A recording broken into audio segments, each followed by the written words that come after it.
दुर्गा सप्तशती अध्याय 13 सूरत और वैश्य को देवी का वरदान।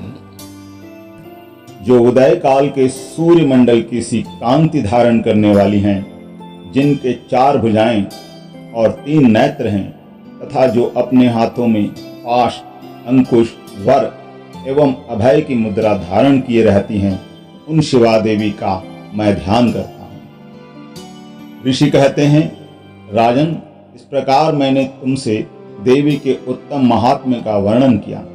जो इस जगत को धारण करती है, उन देवी का ऐसा ही प्रभाव है। वे ही विद्या ज्ञान उत्पन्न करती हैं।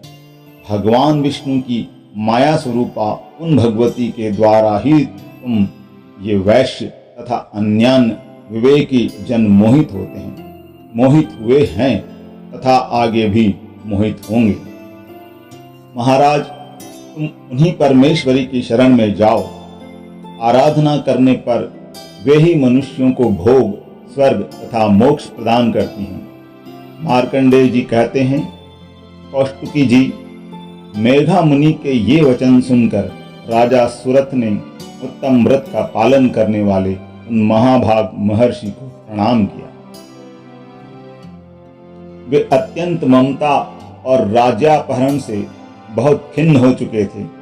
महामुने, इसलिए विरक्त होकर वे राजा तथा वैश्य तत्काल तपस्या को चले गए और वे जगदम्बा के दर्शन के लिए नदी के तट पर रहकर तपस्या करने लगे। वे वैश्य उत्तम देवी सूक्त का जाप करते हुए तपस्या में प्रवृत्त हुए। वे दोनों नदी के तट पर देवी की मिट्टी की मूर्ति बनाकर पुष्प, धूप और हवन आदि के द्वारा उनकी आराधना करने लगे।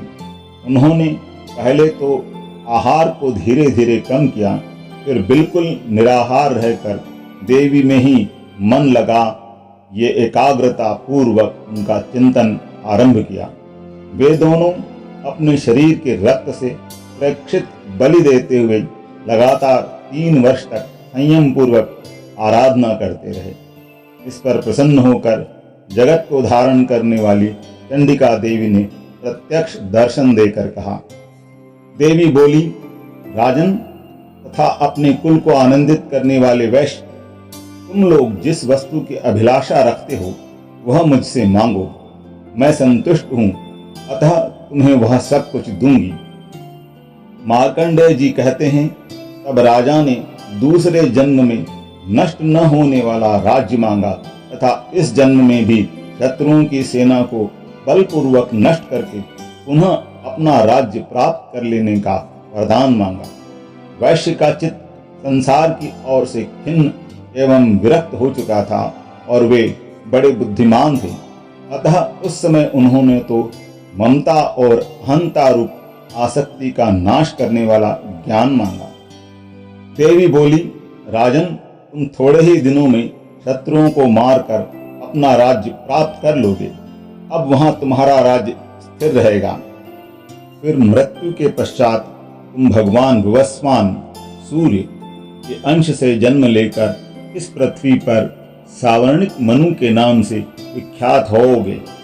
वैश्यवर, तुमने भी जिस वर को मुझसे प्राप्त करने की इच्छा की है उसे देती हूँ।